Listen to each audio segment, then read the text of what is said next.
I'm B. Hi, I'm Lily. And this is the Off Topic Always podcast. And today we're talking about conspiracy theories. We only kind of have one thing to talk about today. We've got a backup in case it doesn't take as long as we think. But this is credit to one of our friends. Well, actually, a lot of people have been wanting about conspiracy theories before. So this is all those conspiracy theory lovers out there. Yeah, you know they're out there, little. I think what we should do, we should name conspiracy theories we believe in, and then we'll go straight into. Oh my god, no, I didn't prepare that. Because I like. You can do that. I don't have any that come to mind. I think there's a few that's very popular, but we just didn't get to cover. Okay, go on. You go through them like first. Aliens, for example. Okay, yeah. The Illuminati, which, to be fair, after the stuff about Jeffrey Epstein's come out, doesn't seem like a crazy thing anymore. Because I remember in 2016 it was like this big thing. Aliens and the Illuminati are like the big two. Go on then. Say your. With aliens on a basic level, I think that the probability of aliens existing is quite big. But I think that the way they've been portrayed is just completely wrong. Like there's millions and millions of universes, let alone our own, so there is going to be another living organism. But I don't think they look and act how aliens do. And if there's other life like aliens, why would they care about us? That's true. Why would they visit us? Like, do you know what I'm saying? Yeah. Like, aliens exist, but not in the way that I think we think aliens exist. I agree. Yeah. Well, that's good, because everybody seems to be like, no, aliens exist, and they've got big heads, and they've got... No, I don't think... No, I don't they're think they portrayed exist. that No. way in the slightest. Unless, like, the government is, like, portraying it so we're desensitised to it. Oh my god. Biggest Biggest conspiracy theory ever. Damn. Anyway, do you want to say what we're actually talking about today? Today, we're actually talking about, well, to start with, we don't know if it's going to take too long or too little amount of time. It's about Van Gogh and his death. It's Van Gogh. I keep saying it's Van like Gogh. Van Gogh or something. I know it's Van Gogh, but I've been like drilled in saying Van Gogh, and it's annoying. We're gonna say Van Gogh. No, I'm gonna say Van Gogh. I'm gonna say Van Gogh. I'm gonna lock in, and I'm gonna say Van Gogh. I'm gonna be culturally unaware and say Vincent Van Gogh. Okay. So basically, so we've got a timeline, and credited to our friend again. Yeah, and we have a basic understanding of what happened, and we've got probably our own personal opinion. I think the basic debate about it is whether Van Gogh actually killed himself. Yeah. So we'll start with the timeline, and we'll go with the facts first, and then just do timeline. Yeah. Should I do? Dates? Yeah, I'll do the timeline, and then we'll say what Van Gogh claimed happened, and the conspiracy theory about what happened. So to start with, from 1888 to 1890, it was a difficult period for Van Gogh. He had experiences with ongoing struggles with his mental health, and despite these challenges, he creates many of the paintings for which he's now famous. Actually, on a side note, just because I was talking about it today, about paintings with AI, like, it's a complete side note, I really wanted to address it while we're doing this. A lot of people think that, like, AI creating art still has meaning and stuff. I completely disagree with that. I think what makes art is being human and sharing human experiences, like Van Gogh did. His art wouldn't have been half as impactful if AI made it, compared to him expressing himself and his past experiences through painting. 100%. I just had to address that because it was spoke out today. Only because you're an artist that you just had to get that out. I just had to say it. Just had to be said. So, right, and then in May 1890, he moves to. Oh God, I'm so gonna pronounce this wrong. What?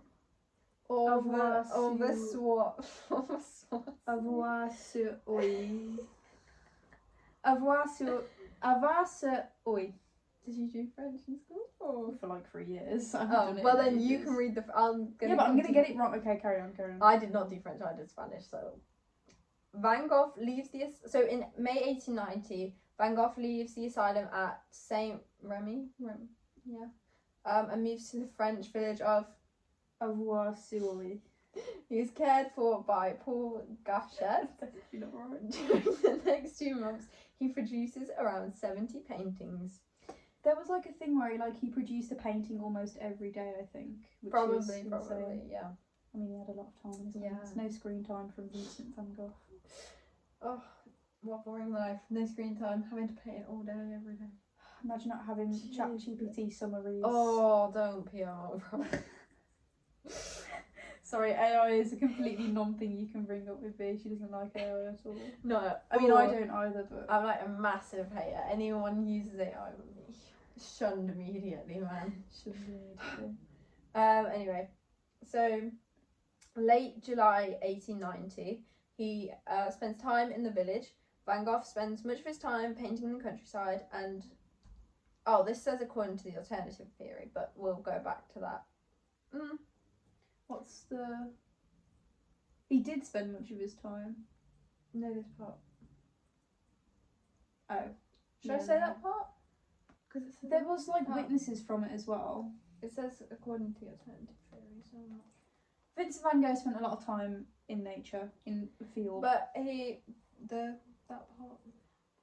Basically, just say it anyway. Yeah, so he knew several local teenagers, including René Secretan. Yes. René Secretan. 27th of July 1890, a mysterious incident. Something happens while Van Gogh is away from the village. The accepted historical view is that Van Gogh was responsible for the event that led to his death. And the alternative theory that we're going to discuss suggests that it may instead have been an accident involving the local youths that he knew. So this is the events, I believe. So basically there's the incident, then he returns to the inn, then Van Gogh makes his way back to the... It's Van Gogh haunting us. He makes his way back to the Revue Inn, where he receives medical attention. He reportedly asks that no one else be blamed. 29th of July 1890, Van Gogh dies at the age of 37 with his brother Theo Van Gogh by his side. Aftermath 1891, Theo dies only a few months later. So basically, in summary, well, actually, to go in a bit more detail, because that was a rough timeline. So Van Gogh constantly spent his time in the countryside.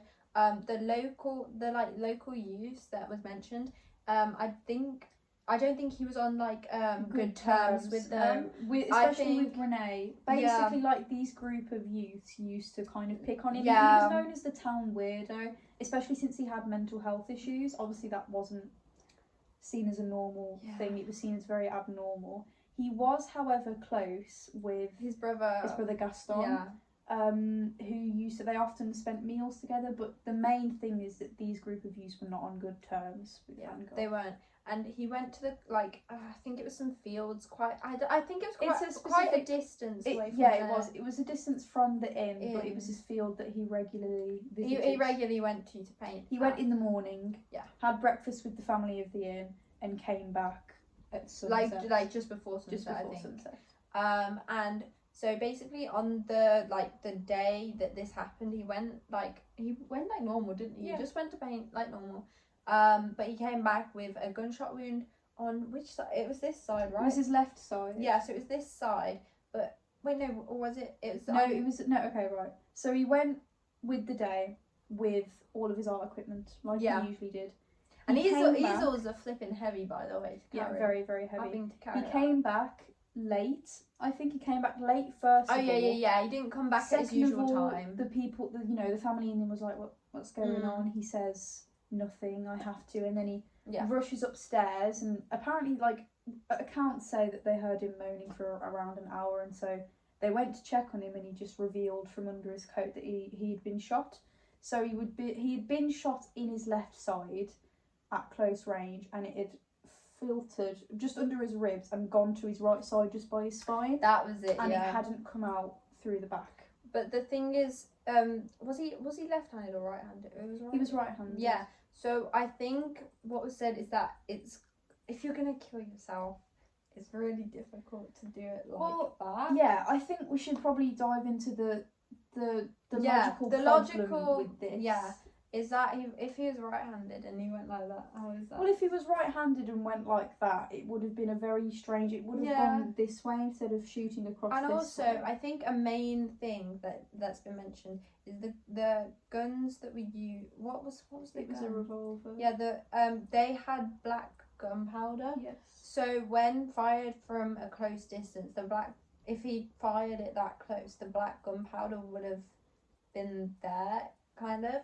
Basically, I'm not really explaining it. The black gunpowder, which was used in these revolvers, especially since this point in France. Yeah. They often, especially at close range, which obviously if Van Gogh would have tried to kill himself, he would have shot himself at close range. They would often light clothing on fire, or they'd leave a burn.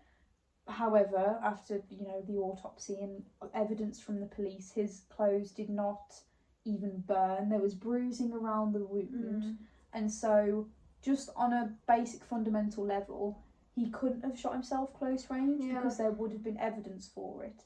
And if he shot himself at close range, the bullet may have gone to his right side, but it would have come out. Especially like a revolver is a revolver; it's a very strong weapon.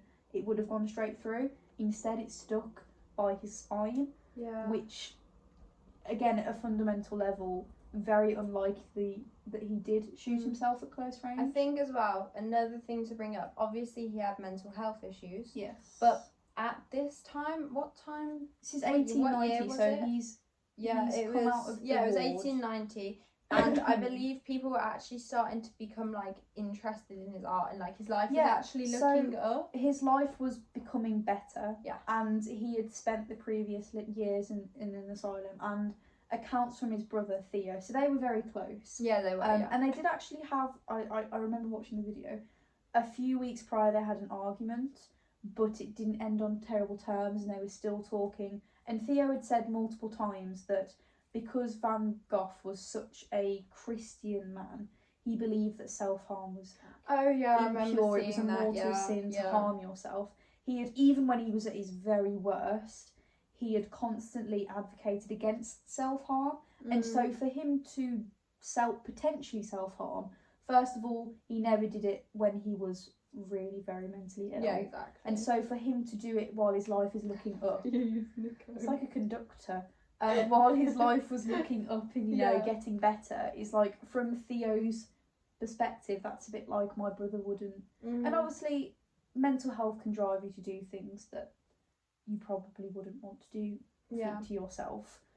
But again, he's been in the asylum, he's got some help. He's not fully fixed because you can't exactly fix mental health. But it is looking better for him. It is looking better for him. His art is gaining more attention, which is what he wanted, really. Yeah, he spent a lot of his life moving towns, getting different jobs. So I don't know, that's just sort of like that's a basic level. Yeah. And then the conspiracy theory is basically that these youths I hate the word youth. I know, it feels like I'm an old person. Yeah, it does. Describing like these youths on their phones. Sounds like a slur. It actually it's does. like really derogative. But no, so then basically the theory is because I believe Rene had a revolver. Yes, he did. Like he owned it, and he would what did he oh, he saw something. He was obsessed with something. What's his name? Billy search it up. I know it's Billy something. It's a cowboy film.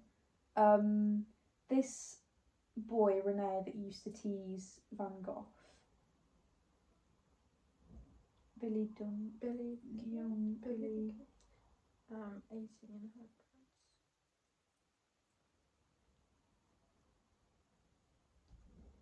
Billy Cowboy. No, it's Billy something. Billy the Kid. No.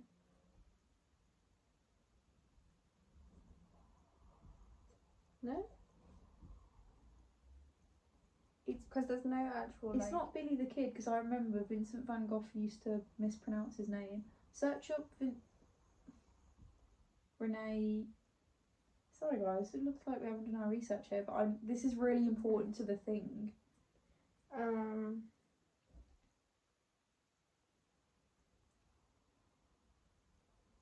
We might just have to leave it.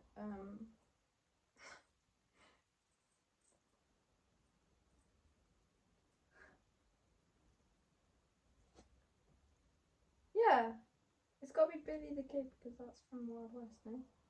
Yeah, but Vincent van Gogh used to mispronounce Billy the... Such a main character name. I'm not stopping until we get this, because this is really going to bother me otherwise.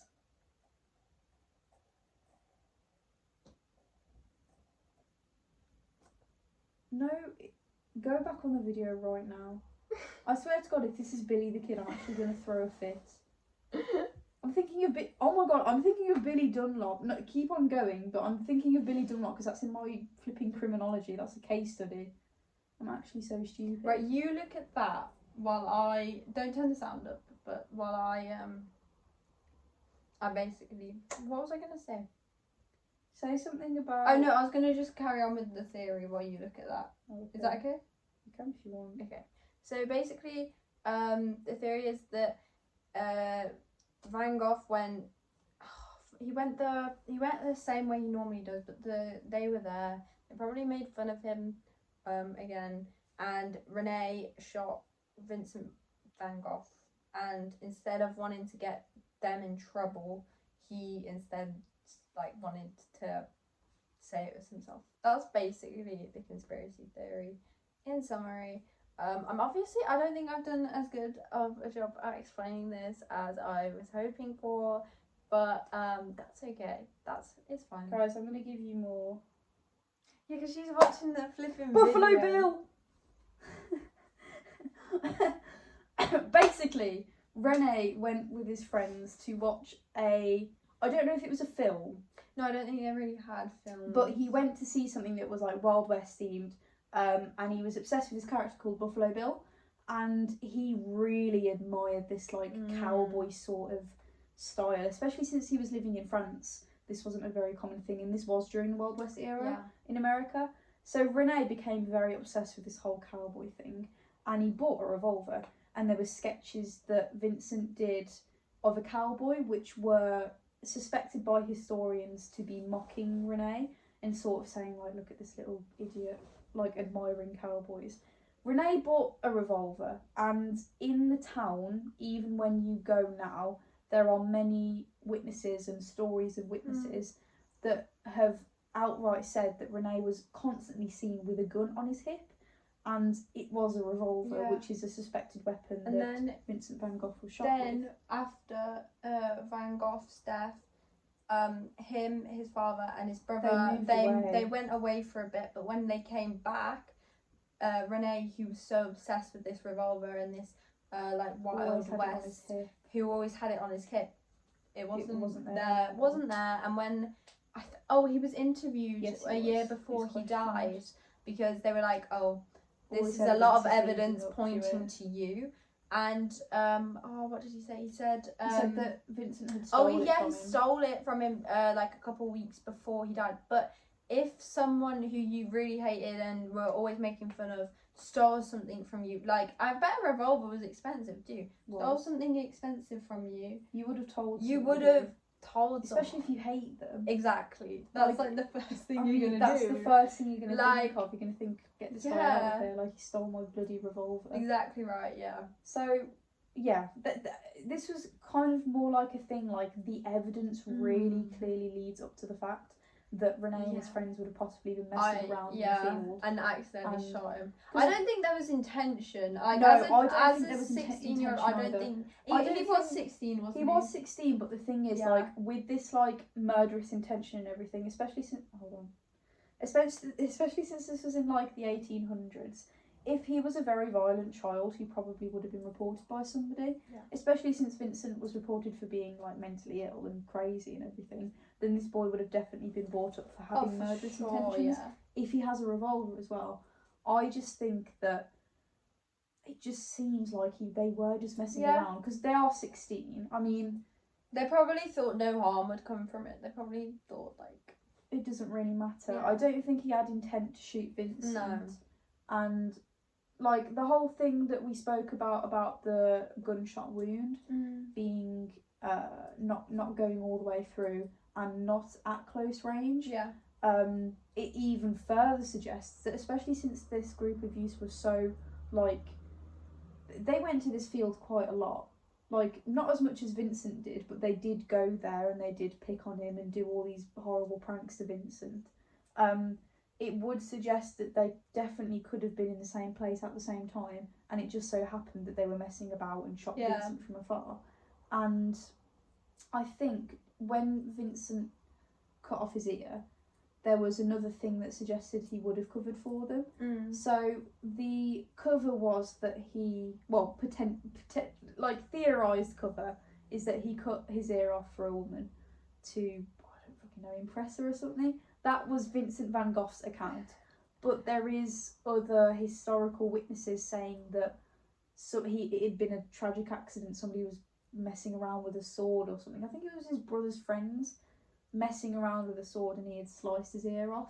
But because Vincent was this type of person to cover for people and to not want people's lives to be ruined, he created these covers. Obviously it's only theorised, but then using that, it makes sense to then think maybe he did cover for these boys. Maybe, obviously they weren't beating him up. He didn't like them and they didn't like him, but he probably thought to himself, these guys are only 16. Yeah, they've got their whole lives ahead of them. Yeah, that's true. You know, 37 wasn't old, but it wasn't young, especially since this is the 1800s.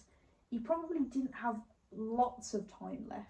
And when I say that, I mean probably 10, 15 years, but you know what I mean? Yeah, I get you. Compared to now, he probably wouldn't have had a lot of time left. I agree. And so his first thought was probably, I need to cover for these people, and I shouldn't ruin their lives, basically. Yeah. I can't remember if there was any other, but like I remember the guy saying that when police have gone back to the town, or people have gone back to the town and asked the town about it, the town at which Vincent was it Avoirsoy or something like that? French just goes right over my head.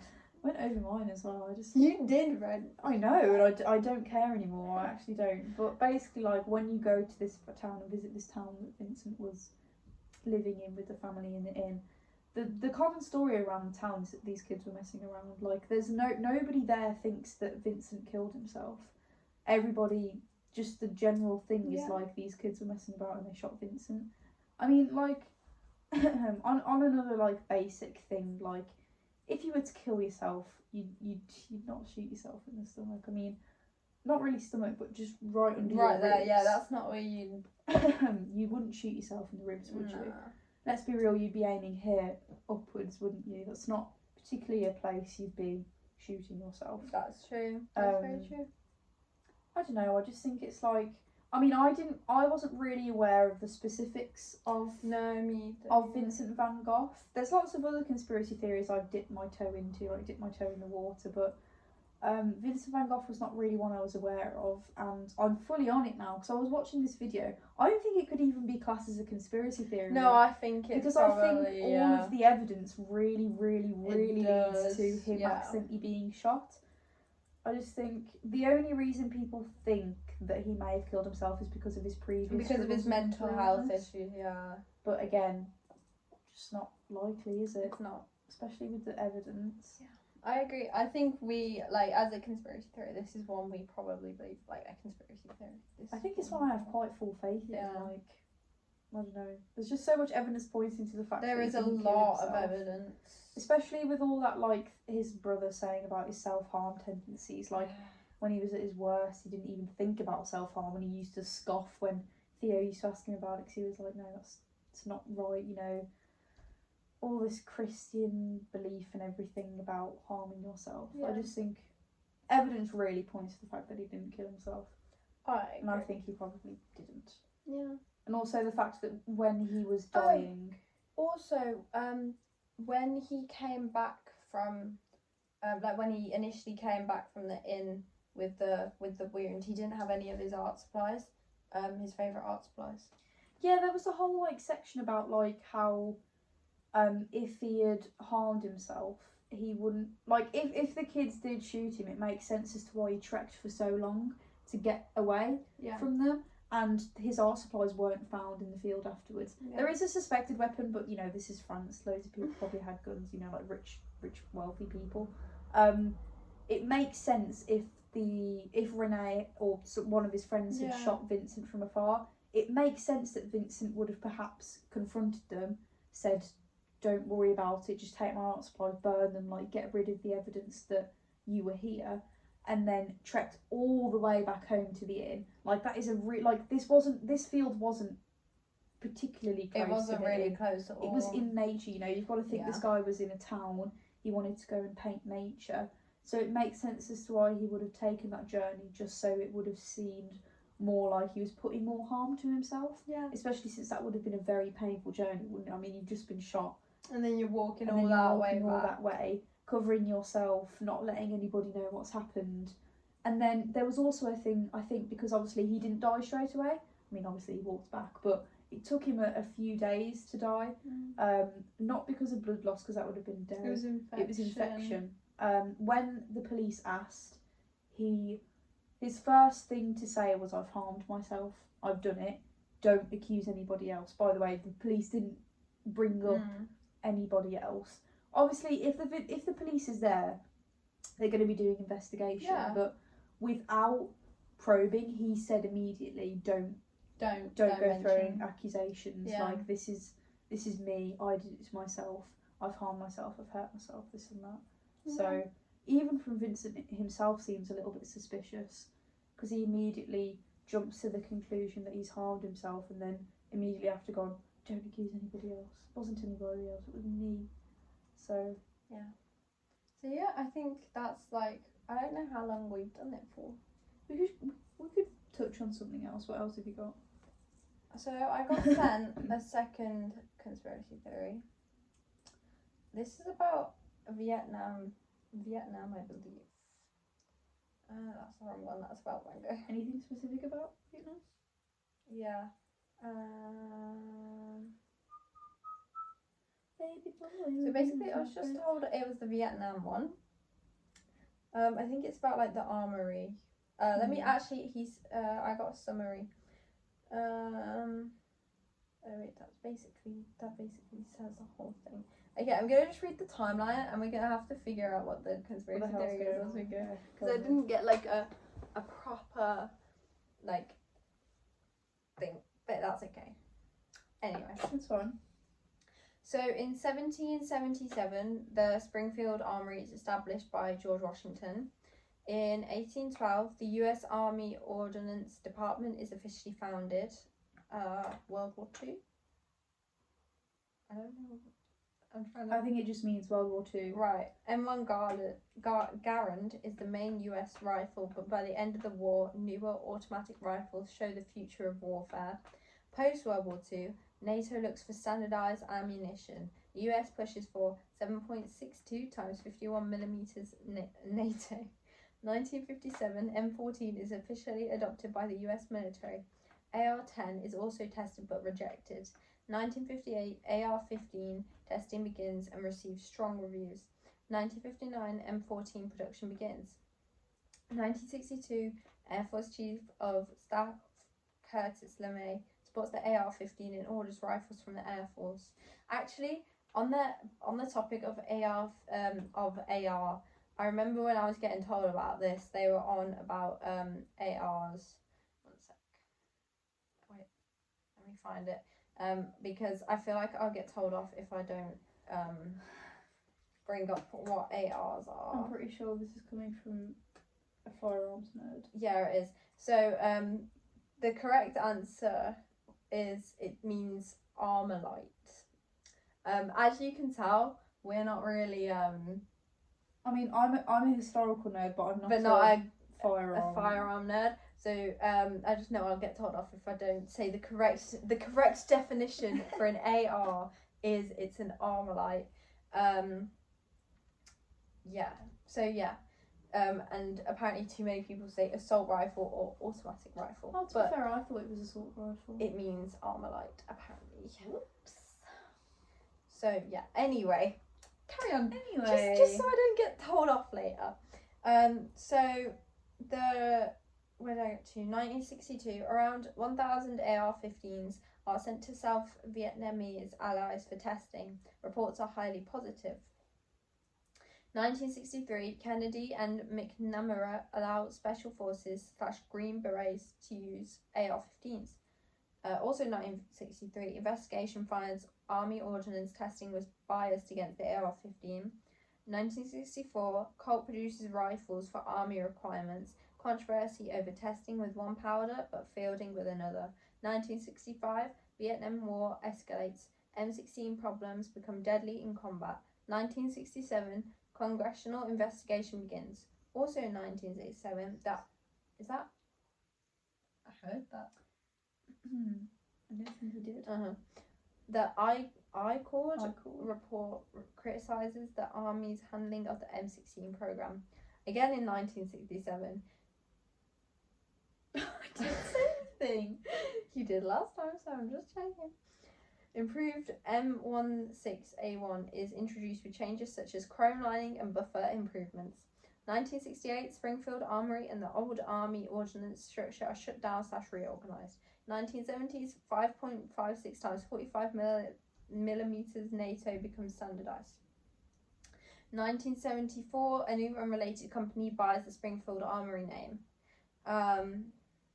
So this is a summary of the main theory now. So that was a timeline. So now we have a summary of the main theory. So the US Army originally preferred the M14 made through the old Springfield Armory system. However, the M14 was heavy, difficult to control on full auto, and badly suited to jungle warfare. The AR-15/M16, designed by Eugene Stoner, was lighter, easier to carry, more controllable, and initially tested very well. The Army Ordnance Department, allegedly disliked the AR-15 because it came from outside their usual Springfield linked system. The biggest issue was the Army's decision to change the rifle's powder from IMR powder to Olin Mathewson ball powder. This increased pressure and rate of fire, causing jams, torn cartridge rims, corrosion, and heavy fouling. Soldiers in Vietnam were also allegedly told the rifle was self-cleaning and were not properly issued cleaning kits, making the problem worse. The main reason for the sabotage was basically, so I think this is like a personal opinion, I'm not really sure. I think this is like a good summary that was made. The main reason for the sabotage was basically that the US military didn't want to spend more money on switching to a frankly better rifle, so tried to sabotage it to make themselves look better. Okay. And then this is a good summary that was right. The strongest point is not that one person secretly sabotaged the rifle, but that a whole system made decisions that protected contracts, old relationships, and reputations while soldiers paid the price. So it's basically government control. Basically. I think that's it, really. Well, that doesn't even really sound like a conspiracy theory to me. That sounds like it's I think that's like a. I mean, you probably just wanted to talk about. I probably just wanted to talk about guns. So there's that. You're welcome, by the way, for giving you like a 5 minutes of stuff that we don't know about. Yeah, we were just told about this, so it's not our fault. Yeah, our main one was Vincent van Gogh. That was our main one. I'm not sure. Seriously, I don't know. Maybe it could be good if we had somebody tell us the opposite side, like a really convincing opposing side, other than. So if anyone has a good opposing opinion about Van Gogh, like why they think maybe he did kill himself. Because there could be, I mean, we only really looked at the conspiracy theory, but it would have been good if we looked at the other bit, but we didn't, because we just thought the conspiracy theory was so strong that it's not really a theory anymore. It doesn't really feel like a theory to us anymore. How long have we been talking for? I don't know, not very long, but I don't think this was implied to be a very long podcast anyway. No. That's all we have to say, really. I guess it is. I really hope this is at least half an hour long. Doesn't matter if it isn't, we can just do an extra long one. That's true. Give us more suggestions. You guys will please. just be you'll just have extra next time. We really want suggestions. We want suggestions. We need suggestions on what we want to do. We were told to do conspiracy theories, that's why we've done it today. But we would love if people gave more suggestions, or if anyone wants to come on. And yes, do you want people come on? We are thinking about coming on because we both have a job and we get paid soon, fairly soon. We're thinking about getting some mini mics. We're going to get some mini mics, which means we can be more like accessible. Because we do understand that not everybody's going to be comfortable with coming here. I'm not telling you where we are, but not everybody's going to be comfortable with coming here. And, you know, it'd just be easier, more flexible. You know, some people live ages away. Yeah, exactly. So it means we can go to them instead of making them come to us. Yeah. And also, it'll make our audio a lot better. Yeah, we had a literal comment. I can't remember their name, so we can't give you a shout out, but they gave us a comment about the audio. Yeah. Which is fine. Yeah, we need help. But the comment that the video was specifically on was we our had last a fan one. on. Yeah, it was we our had a last fan one on in the background, so it was really like messed up. We can't really do anything about the audio at the moment because we haven't got the mics. But then again, the mics would enable us to really sort out. Yeah, that's our true. Audio. We're working on it, guys. We're working on it. We're in the we're beginning, man. We're starting. Yeah, we're literally starting our guys. We're It's not like we've been doing doing it since since March or anything. Was it March? I don't know. Anyway, yeah. We hope you enjoyed. We do hope you enjoyed. So yeah, Tell us what you think about this theory. Yes. The comment and all that. Our thoughts is that it's not a theory. It's probably it's probably true. Is our thoughts on it. But we would love to see any opposing, like, oh yeah, I think he killed himself because blah blah blah. Let us know, please. But yeah, so I'm B. I'm Lily. And this was the Off Topic Boys podcast. Hope you enjoyed. Bye. Bye.